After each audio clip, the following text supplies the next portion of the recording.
That's what's up, man. How are you guys? Good to see you. Good to see you. What's going on? You tell us. Another great week in Indianapolis.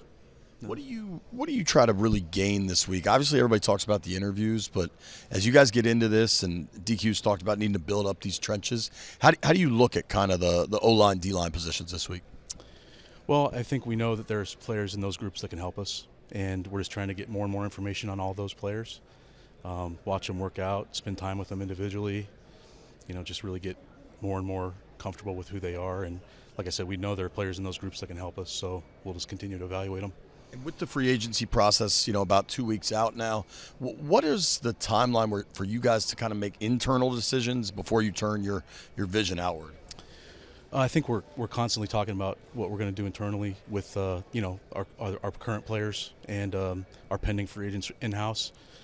There's a window now where we can figure out what we're going to do with those players. Obviously, a lot of them were an important part of the 2024 team, and love to have them back at the in the right situation, and we're working on that as we speak all the time. Speaking of the trenches, how can you guys improve against the run on defense this next year? I think we're always working to get better. I think that's really, we're just trying to get as good as we can get in that part of the game, and it's a constant process, and we're just going to continue to work at it. I know the commander's tag is important to you guys, trade secret type thing. Is there any window you can give us into what you're looking for from those guys? You want to create a checklist and say, hey, all these things equal a commander. It's not really like that. It's an organic process that we talk through, and we have internal conversations about players with our scouts. We have conversations with people at the schools and with other organizations that that we have contacts with, and we come to that determination through a conversation. It's not a checklist. It's not all these things equal a commander. As you talk about those players, it's also part of the entire franchise, front office, all that stuff. Have you noticed a difference in kind of how you have been received as a team from last year, this offseason, during the season, playoffs, just around the league? Sure. I think that, like you said, we're trying to get commanders at every part of the organization, from the top to the bottom, and on the field, off the field, every part of the building. And I think people around the league respected us coming in here, and I think, they respect us now for what we've kind of started to build here. And we're going to continue to try to just get better and better. We know that the NFL can be a copycat league at times, and with Eagles having this one and with their line play, everybody's talking about that. That doesn't seem like something that should be out of whack. It feels like that's like a staple for teams. Do you think that's something that's getting almost overblown? Sure, build on the line, isn't that what people do? I think everybody, believes in that to some degree. I think obviously there's 30 different philosophies with how to build a football team, how to win a championship. Obviously, Philadelphia had a great season. They did a lot of good things. I think you're always trying to get better there. It's obviously a critical part of the game, and I think 365 days a year, we're trying to think how we can get better in the trenches. There were a lot of reports this offseason about you maybe interviewing for other jobs. Ultimately, what made you decide you wanted to just stay in Washington? Well, I have a great job. I love being here. I was really, really fortunate to have opportunities to interview elsewhere. I really appreciate those organizations, kind of seeking me out and identifying me as somebody that may be a candidate for what they're trying to accomplish there. But I love what I'm doing here. I'm very grateful to Josh and AP and DQ for what I'm doing as my part of this. And, maybe at some point the right opportunity will come along, but I'm grateful that I had the chance to talk to those teams, and I'm also grateful to be here. How much of a role, obviously all the guys you named, the whole team, all of it, but being part of a young quarterback like Jayden Daniels early part of this career? Well, it's exciting to, watch him develop and be around him on a daily basis and watch him interact with the team and just watch him grow as a player, a leader, a man. It's like I said last August, when last time I talked to you guys or whenever it was, it's a great building to be in, and I think he generates a lot of excitement with who he is as a player and who he is as a person as well. And Lance, in further development of this team, where did you see right now that this team could get better, or what's some of the main focuses going into this draft? Well, we have a lot of free agents, and we only have 47 players on our roster, so we have to look at everything again. We have to really address our entire roster again, and to say that this is one specific area that's more important than another would be inaccurate. Obviously, we like a lot of what we had last year, and we were excited about that team, and we did some good things, and we'll try to get a lot of that core back. But to me, we're addressing the whole roster every time we go through this, and with where we are numbers wise, we're looking at everything. You guys, obviously you brought in Luke and Benson last year.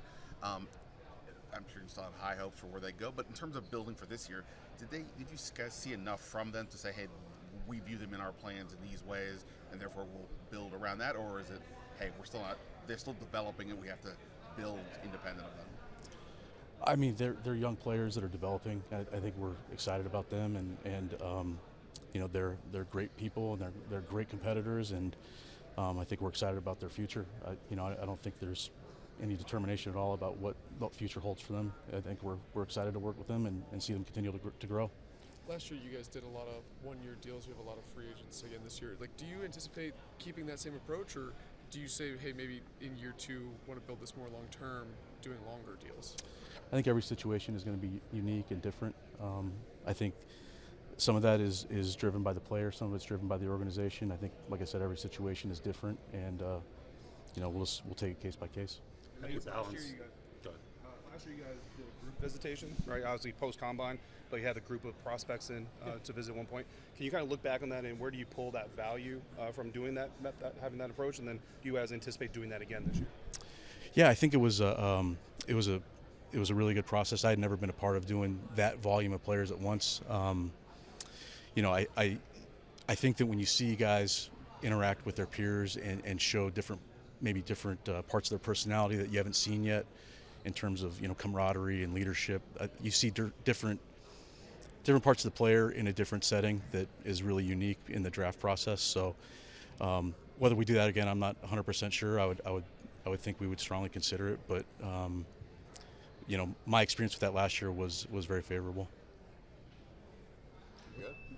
When you do the one-year deals and you talk about there's lots of factors, how much does age weigh in on keeping contract terms shorter? There's so many different things that are a part of it. Age is it's more about how is the player playing, what's his fit on our team. It's really about what they're doing for us in terms of production, what we think they'll do for us production-wise. Yeah, like I said, every situation is unique, and the terms of the contract, the length of the contract are oftentimes, really not that important. How nice is it to not deal with the quarterback circus? Well, it's great. I feel, really excited about our future. And I talked about last year when we drafted him and felt really excited about where we were going with him, that it would allow us so much more flexibility in terms of building the roster for the future. And we're starting to get into that now where, all right, I feel really good about that particular situation, which is really, really important. So it allows us to really address the entire roster and have a little more freedom without that uncertainty there. How different is this experience, having had a full year to be in the building as opposed to last year when you guys were building the plane while flying? It's definitely different. We're still, the thing that's interesting is we're still building it. We're still building our process. We added David Blackburn over the summer, so he wasn't here for the last year's off-season and roster build. So every time we get together and meet as a staff, I feel like we're a little bit better, have a little bit more, I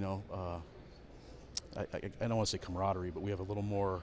We're a little more cohesive. We're a little bit more comfortable with each other. We know exactly, how we're going to meet, how we're going to operate. So every time we get together, every time we do something in our process, I feel like we're further down the road, but we're still a long way from the end.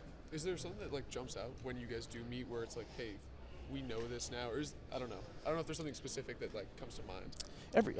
Every part of the evaluation process, whether it's draft meetings, free agency meetings, talking about just roster in general, we just get a little bit more comfortable with each other, a little bit more confident in our plan and how we're going to, talk about our evaluations, how we're going to communicate with our coaches, how we're going to communicate with ourselves, and it's an ongoing process. But thinking back to where we were a year ago, it's dramatically further, and then thinking about where it'll be a year from now, it's even more exciting. When you guys signed Marcus last year, you knew you were probably drafting a quarterback. You didn't know what, and it's going to be a rookie.